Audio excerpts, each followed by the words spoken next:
नोटबंदी के बाद देश में सोने की मांग एकाएक बढ़ गई है। जनवरी से मार्च के दौरान करीब 230 टन सोने का इंपोर्ट हुआ है, जो 2013 के बाद की सबसे ज्यादा गोल्ड इंपोर्ट वाली तिमाही साबित हुई है। इसमें से करीब 100 टन मार्च में सोना भारत आया है। गौर करने वाली बात यह है कि पिछले साल अप्रैल से अक्टूबर तक करीब 264 टन सोने का इंपोर्ट हुआ है। नवंबर 2016 से मार्च 2017 तक करीब 360 टन सोना भारत आ चुका है। ऐसे में नोटबंदी के बाद के महीनों में इंपोर्ट तेजी से बढ़ता हुआ नजर आ रहा है।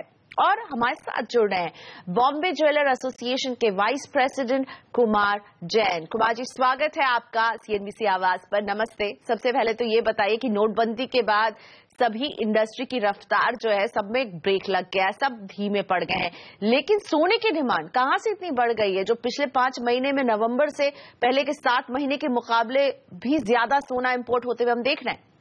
बिल्कुल।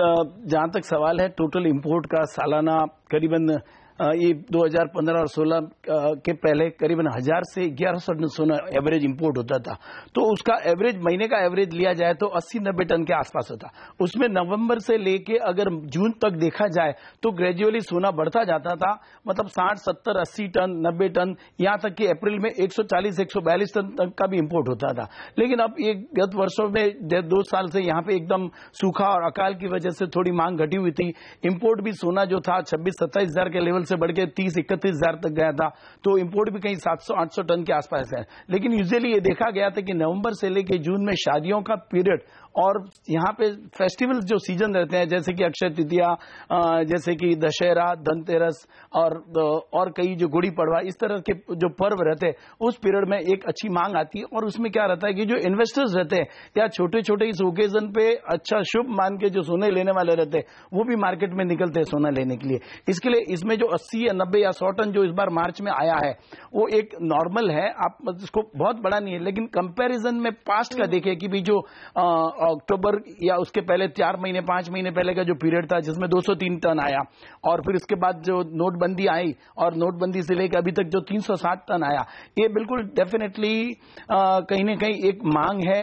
जो पहले तो सबसे मांग का मुख्य मुद्दा है रूरल एरिया, वहां से अच्छा क्रॉप होने की वजह से मांग आई। नोटबंदी का जहां तक सवाल है, बहुत सारे पैसा, करीबन 14-15 लाख करोड़ रुपया सरकार ने बैंक में डिपॉजिट अंदाज किया था, उसमें से कुछ पैसा रिलीव हुआ। तो लोगों ने सोचा कि भाई इस समय जो घटा हुआ भाव है इस पीरियड में, उसकी वजह से लोगों ने मांग की और इस मांग की वजह से सोना इंपोर्ट भी ज्यादा हुआ है। तो कुमार जी, मैं ये भी समझना चाहूंगी, ये कौन लोग हैं जो सोना खरीद रहे हैं? निवेशक हैं या ज्वेलरी के खरीदार हैं? नॉर्मली निवेशक ये भाव से लोग नहीं समझते हैं, थोड़ा कम नीचे आने पे लोग निवेशक लेते हैं। लेकिन लोगों को आगे भी आने वाले पीरियड में एक अच्छी सी तेजी दिख रही है। यहाँ जो सरकार ने नोटबंदी लाई, उससे एक साफ सुथरा काम हो गया और लोगों के हाथ में, हम समझते थे कैश नहीं आएगी, लेकिन कैश आई है। कुछ नवंबर के पीरियड में सोना जो घट के 27 हजार पे आया था, उस समय भी बिजनेस जरूर था। उस समय रिसाइकल गोल्ड या इन्वेस्टेड गोल्ड से लोग अपना काम कर रहे थे। लेकिन उसके बाद से जैसे जैसे पैसा आता गया और लोगों के दिमाग में आके सोने का लेवल 31 या उसके ऊपर जाएगा, तो लोगों ने अपनी जो सेविंग थी या जो अपने जो पैसे बचे हुए थे, उस पैसों को लोगों ने सोने में कन्वर्ट करना शुरू किया है। ये भी एक मुद्दा बना है। और जैसा कि मैंने आपको पहले भी कहा कि क्रॉप जो खेती थी, इस बार फसल जो है अच्छी बारिश होने की वजह से रिकॉर्ड ब्रेक आई है। तो वो जो पैसा है, रूरल एरिया का जो पैसा है, वो मार्केट में आया और उसकी वजह से एक अच्छी तो अभी डिमांड क्या आप रूरल एरिया से ज्यादा देख रहे हैं अर्बन के मुकाबले?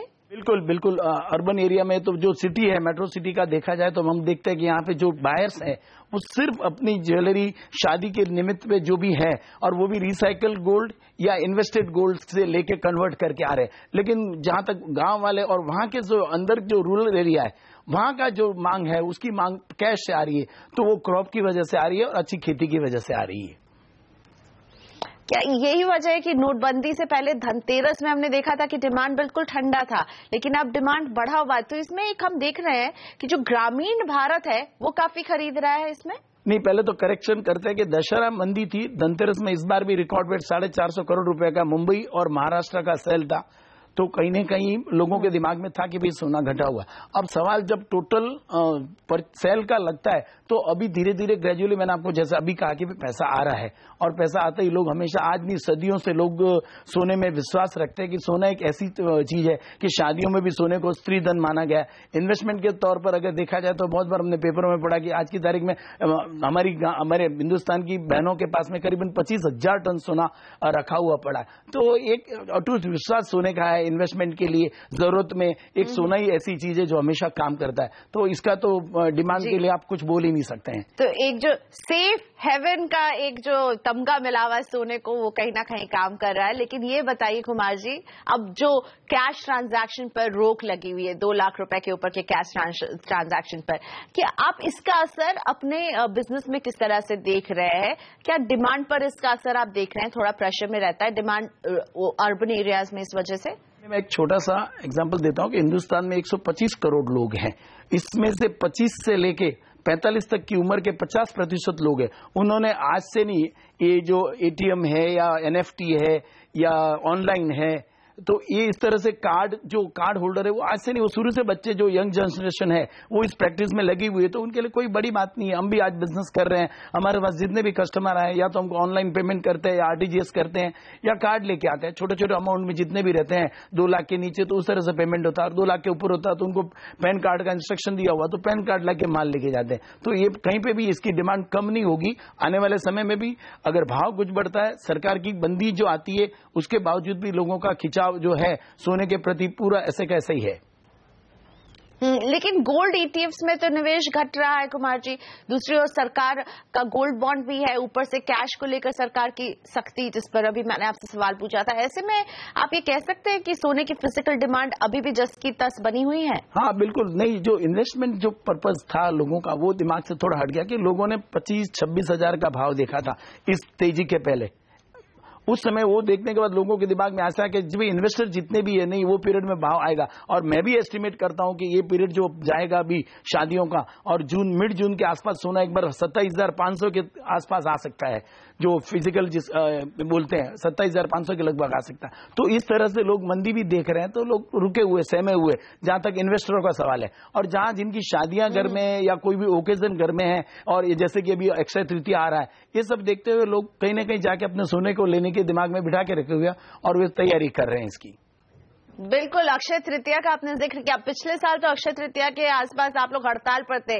इस महीने की 28 तारीख को अक्षय तृतीया है, तो सोना काफी महंगा हो गया। इस भाव पर डिमांड आएगी?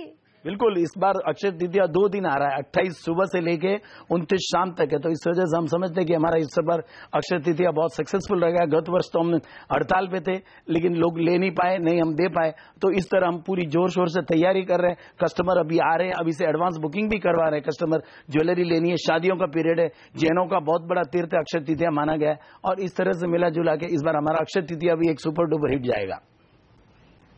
ओके, तो इस महंगे भाव में भी आप देख रहे हैं कि अक्षय तृतीया एकदम हिट रहने वाला है।